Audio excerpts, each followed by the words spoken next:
morning, or depending when you're watching this, good afternoon, good evening, or good night. My name's Ross, and as always told, out of Voice of Radio. So today, well, we're going to be looking at a new Blacephalon. And it is the first Psychic Blacephalon we've ever had. It's new, it's exciting. But we've had two Fire Blacephalon, and they've both been great. Blacephalon GX, along with Naganadel, has been one of the best decks in the format since it came out. And the non-GX or Baby Blacephalon, hey Nick, has been a pretty gosh darn good deck in its own right, and it probably doesn't hurt the fact that it came out at the same time as Welder and a bunch of other fire Pokemon tricks. We expect a lot from Blacephalon, ladies and gentlemen, and I tell you what, I think this new Blacephalon might actually be just as good. Now, if we have a look at the basics here, it's got 110 HP, which is low. But having said that, so does Zapdos, and people play Zapdos. It's got a weakness to darkness. I mean, the best darkness Pokemon is Zoroark, and Zoroark's rotating out. And even if it wasn't, it wouldn't need weakness to get a one-hit KO. So don't worry your pretty little head about it. It's not a problem. It's honestly not a problem. Yeah, that's a good weakness. And you got a good resistance. You got a resistance to fighting. Boswell's running around everywhere as another Ultra Beast. If you did damage, you'd be hitting it for weakness, but you're not, so you don't.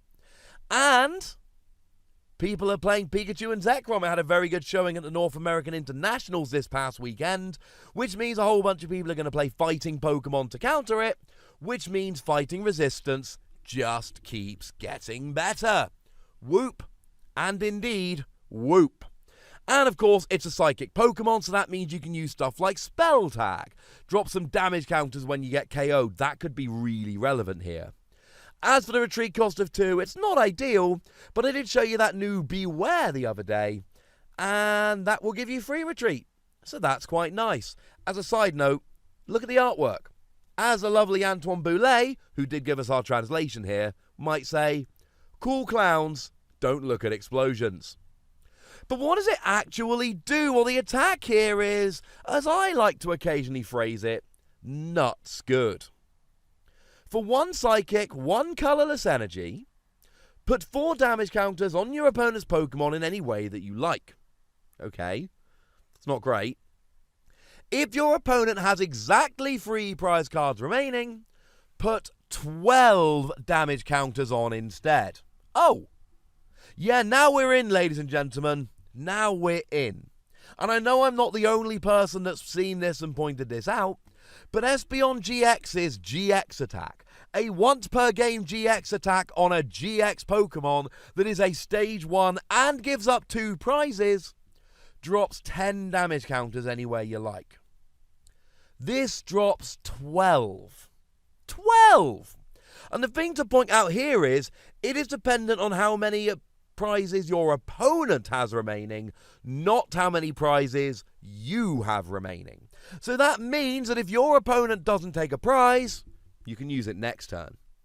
And if they still don't take a prize, you can use it next turn. Remember that we're getting Reset Stamp in Miracle Twin. No, Unified Mind is the English name of that set. And that says that your opponent shuffles a hand into their deck and draws a number of cards equal to their remaining prizes. So let's say they've got 3 prizes remaining. You can Reset Stamp, put them down to a hand of 3 cards, while just spreading 12 damage counters a turn. And I say 12, but of course you might pop a Shrine of Punishment down as well. So it's 12 damage counters, plus 1 damage counter on each of their EX and GX Pokemon. And you can place these damage counters wherever you like. You can drop 12 damage counters to KO a Fire Blacephalon, or you can drop 2 damage counters on each of their 6 Pokemon. It is entirely up to you. And quick shout out to Tapu Lele here. Do remember that Tapu Lele can move damage around your opponent's side of the field as you like. So if you do spread it around, you can always come in with Tapu Lele later and just, come in and have a play. Move that damage around. It's going to be an awful lot of fun. And I should mention at this stage, Beast Ring. You see, Beast Ring is great in all Ultra Beast decks. But in this particular Ultra Beast deck, it's ridiculous. You can only play it if your opponent has 3 or 4 prizes remaining, but remember that this is only really a great attacker when your opponent's got 3 prizes remaining, you get to search your deck for 2 energy and attach them to one of your Ultra Beasts. Like Blacephalon, for instance. So your opponent gets down to 3 prizes remaining, drop a reset stamp, play a beast string, and incidentally you could use something like Green's Exploration to search them both out, and then drop 12 damage counters, and if they can't take a KO, you can just keep doing this turn after turn after turn. 2 turns of this is enough to KO a Pikachu and Zekrom for 3 prizes. Not saying you should, but I am saying that you can. Now, it doesn't have to be in an Ultra Beast deck. Now, if you're in an Ultra Beast deck, you've got Ultra Space to search it out, which incidentally is awesome because, well, we're not going to have great Pokemon search post-rotation. And you've got that really good Nihilego that's a Psychic type, and you've got the Naganadel that's a Psychic type, and you've got the newer Naganadel that lets you discard an Ultra Beast from your hand once per turn and draw 3 cards to give yourself a little bit of a draw engine, and oh look, the deck's basically building itself. Although, commiserations to Beast Energy provides 1 of any energy to an Ultra Beast and lets you do an extra 30 damage. But the problem is here, you're not doing any damage, you're dropping damage counters. And Beast Energy and things of that ilk, like Choice Band, not legal after rotation, but still counts. You can only add damage if you're already doing damage. You cannot add damage when you're only dropping damage counters. That, unfortunately, does not work. But we've got enough Ultra Beast tricks here that we're not terribly upset about it. But you could fit this into a Psychic deck. So let's say you're playing Malamar. Well, Malamar accelerates the Psychic energy once per turn to one of your bench Pokemon. So there's nothing to stop you here, just putting 1 of these in a Malamar deck, and then if your opponent goes down to 3 prizes, bench Blacephalon, and then either 2 Naganadel or 1 Naganadel plus an attachment from your hand, and then go and drop 12 damage counters. And the thing is, you're dropping damage counters.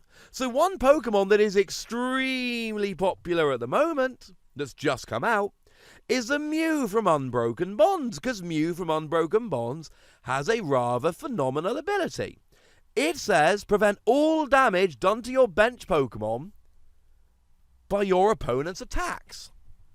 This isn't damage. This is dropping damage counters. Now, okay, Machoke will prevent the damage counters. Oh, no, wait. Machoke is being rotated out. Ah, that's a bit of a problem. Well, what about Skypillar, that lovely stadium? Prevent all effective attacks, including damage done to bench Pokemon. Okay, this will actually work. This will protect your bench, though not your active, from these damage counters. But most people are just playing Mew. And not only will Mew not prevent this damage, but you can use this to get a KO on Mew with a whole bunch of damage counters left over. This is wonderful. This is a really, really strong attack, ladies and gentlemen. This is going to do a huge amount of good. It's only once during your turn. Well, once during the game, really. But even that's a bit of a misnomer. It is once during the game, assuming that your opponent takes a prize straight away. If they don't, you'll be golden. But we're all happy playing Nihilego, which is just as specific. And Buzzwole's one of the best Pokemon in the format, and that's just as specific. So actually, we have proven beyond any doubt that we are fine playing these Ultra Beasts in this way. We are happy playing Ultra Beasts even though we can only use them once during the game. This is phenomenal. In an Ultra Beast deck, you've got to take this seriously. In a Malamar deck, you've got to take this seriously. The Psychic Energy means outside of that it's going to be an issue. Counter Energy would pay the attack cost in one go, but that is rotating out. Maybe in Expanded, but in Standard, it's not going to be an option, unfortunately. And look, Zapdos Ultra Beast is one of the best decks in the format at the moment. And this just gives it an extra trick. This gives it an extra wonderful thing that it can do. This is a ha-ha-ha. You hit me with your Zapdos, maybe using Electro Power, but I've retreated to the bench and Guzma's rotated out. What are you going to do? How are you going to KO my bench Pokemon? And then Well, Blacephalon comes in and goes, I'm going to drop 12 damage counters, boy. That's what I'm going to do. And then gets the KO. And that's the other thing we need to mention before we finish here. In a format where all of our good gusting effects like Guzma are gone away, this becomes so much better. I'm going to be giving it between 4 and 5 Wassies. We don't give half Wassies. That would be barbaric. I don't expect it to see play in every deck, but I do expect it to make its way into a bunch of Malamar decks. And I do expect it to find its way into a bunch of Ultra Beast decks, because between stuff like Malamar and Beast String and the lack of gusting options we've got, this strikes me as a phenomenal Pokemon that a bunch of people are going to do a lot of good stuff with. But I'd like to know how it strikes you. Yes, that is a match joke if anyone's wondering. So do let me know in the comment section. Go nuts, be nice. And then make sure you like this video, subscribe to this channel, follow me on Twitter at The Wassy, and Twitch for some live action at twitch.tv/PTCGRadio. If you want to support the channel, get some bonus podcasts and all that, head on over to patreon.com/PTCGRadio, where you can do exactly that. And please do make sure you're checking out youtube.com/WasseyPlays, where we talk about a whole bunch of games that don't even have Pokemon in. But by far the most important thing, as always, look after yourselves till next time. Thank you very much for watching. My name's Ross, and you've been watching PTCG Radio.